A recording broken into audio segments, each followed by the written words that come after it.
Ассалаумағалейкум достар.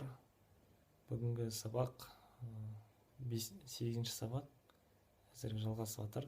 Бұл 8-ші сабақта алдыңғы сабақта айтып кеткендей, адам миындағы жаңағы бір ойдың бөлшектері туралы айтқан болатынбыз, және оның жинақталуы туралы осы сабақта айтатын боламыз. Яғни осы адам кез келген нәрсені үйрену барысында оны бөлшектерге бөледі. Сол бөлшектерді біріктіріп, оны қайталау арқылы, оған мән беру арқылы соны бір затты үйренеді. Енді осы бөлшектерді қалай біріктіреміз, сол туралы айтатын боламыз. Кеттік.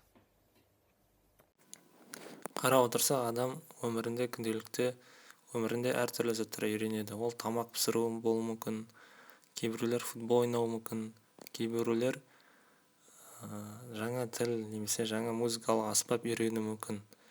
Осы барлық процессе адам ойы оны қайталау арқылы, оған мән беру арқылы барынша үйренуге тырысады. Бірақ біреулердің үйренуі тез, біреулердің үйренуі созылмалы болады.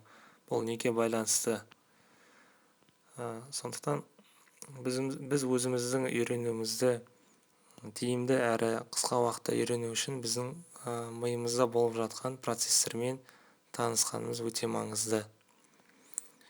Яғни үйрену барысындағы бөлшектерді қалай қалыптастырамыз және қалай оларды біріктіреміз деген сұрақ туындайды.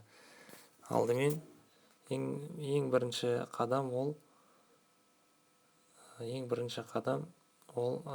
адам миын өзінің фокусты жағдайға өзгерту. Яғни кез келген жағдайда адам бірінші помодоро эффектін қолдану арқылы, мысалға, фокусты жағдайда бір нәрсеге мән береді. Кейін әр бөлшектерге мән бергесін оны түсінуге тырысады. Яғни бұл екінші қадам. Яғни адам помодоро эффектісін қолданып, мысалы, фокусты жағдайдан босаңсыған жағдайда өту арқылы түсінуге тырысады. Әрине, бұл бөлшекті қиындатпай бөліп оқыған дұрыс. Үшіншісі, бұл контекст деп аталады.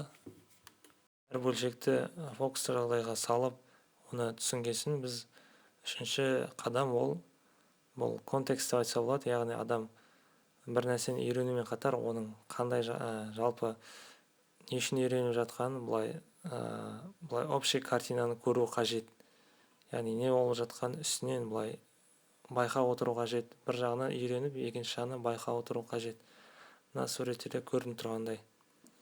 Осы екі нәрсені ойға алу арқылы адам бір нәрсені үйренеді.